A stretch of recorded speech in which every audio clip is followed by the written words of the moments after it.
Hi guys! Welcome to my channel! Nandito po kami ngayon sa Agoho Beach Resort. Dito po sa Malinaw, Honok, Albay. Sinama po namin yung mga bata dito. Maligo. And alam nyo naman guys na hindi naman masyadong maalon. Kaya nag-enjoy yung mga bata. Kasama po namin dito si Ann. Ann, kaway-kaway. Sinulain na. Sa saje, ay sana. Ano si mama mo? Okay na ba? Ha? Iya. Guys, say hi to the vlog.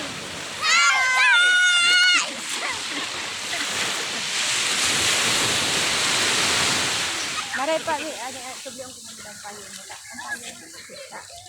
Makulugon ang payo nila. Gusto ko sana guys maligo. Kaso, due to private concern, hindi po pwede.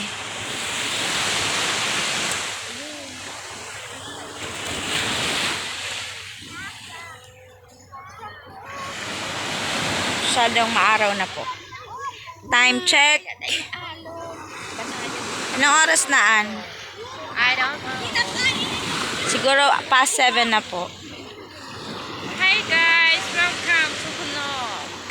Si Ann po ang aming guard dito sa Coast Guard Sa dagat. sa dagat. Pero Guard. magaling po siya mag-surf. Magaling po siya mag-surf. Pakilala kayo guys. Pakilala ka.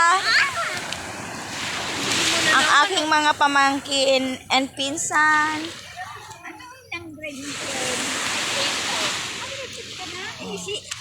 Mga bagong ligo. Hindi ka magpabasa Grabe naman. Abo mo naman ko enjoy.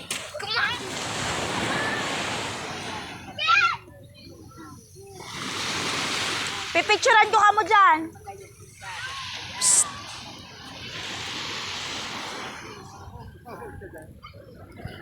It's been so long guys since na pumunta kami dito sa Agoho. Occasionally kasi pumupunta kami dito kung may mga sadya kami. Isa sa mga magandang experience namin dito is yung makita ang dagat, mapasyal yung mga bata. Bata pa lang ako nung nakapunta ako dito. Wow! The perfect mayon! Nakikita nyo yan, guys? Yan, nakikita nyo yan? Yan yung mayon. Diba?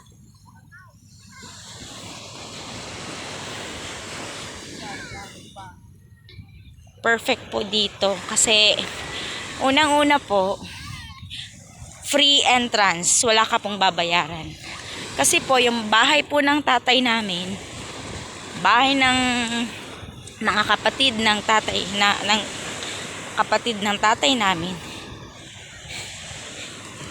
dito po nakatira sa gilid ng dagat.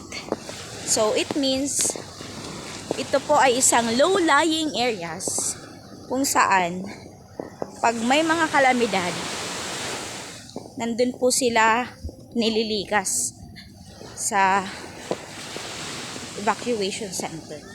So malapit po ito sa dagat, at the same time yung mga bahay ay nandito din malapit sa dagat. Dito din kinukuha yung mga isda na sobrang alat, kuyog, yung mga famous na isda sa kanila. And alam nyo guys, ang sarap dito sa pakiramdam. Makakita ka ng nature, yung mga trees. Tingnan nyo guys, yung mga agoho trees. Yan. Agoho trees yan. Ibig sabihin, malalaking nara trees. Nara trees. May mga cottage din dito guys. Yan. Yan yung nipa na very natural nipa. nakikita ko may ginagawa si kuya. Isa sa pinakamagandang way para makalimutan ang problema is to have a nature trip.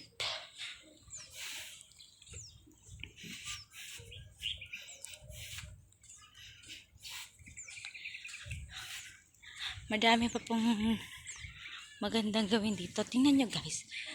Imagine, ka-size ko lang yung mga height ng trees. Ka-size ko lang siya. Hanggang dito lang. Yan. Dito ko na binibigay ang highlight ng kasi maganda po dito guys. Yung mga bata, yan. Kaway-kaway sa vlog. Kaway-kaway ko. Gusto niya mag-picture-picture muna dun. Yung ano, Casey, ini, cellphone mo. Habo mo. Arte-arte ka.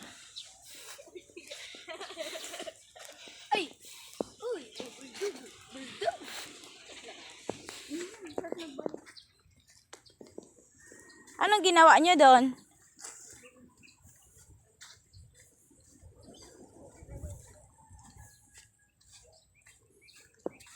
Casey. Casey. Ngayon ka lang nakaligo sa dagat, no?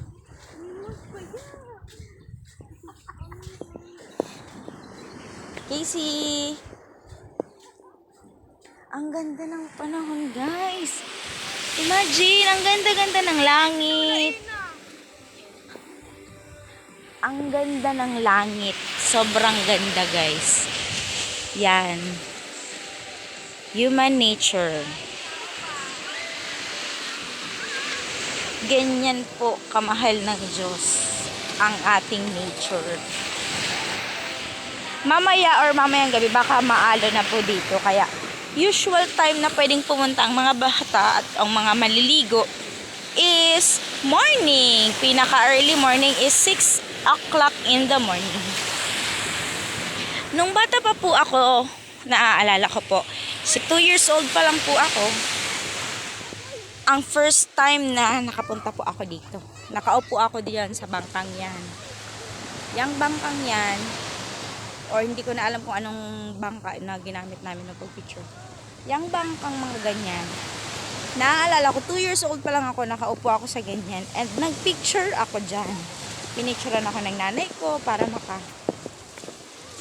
take ako ng opportunity na makita ko siya pag malaki na ako. So, yun. Ngayon, binabalikan ko po ang lugar na ito para po ipakita sa inyo kung gaano na po kaganda ang Agoho Beach Resort. Bihira lang po kasi ito sa places. Usually, nagbabayad tayo. Dito, hindi. Likod lang ng bahay mo, konting lakad mo lang, beach na. Kaya kung gusto nyo pong pumunta dito, Google Map nyo na lang. Link to my bio.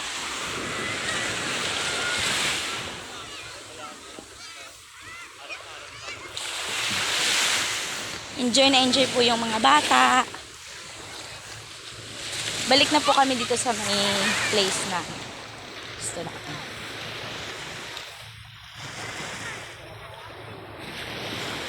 Mamaya po guys, magsisimba po kami.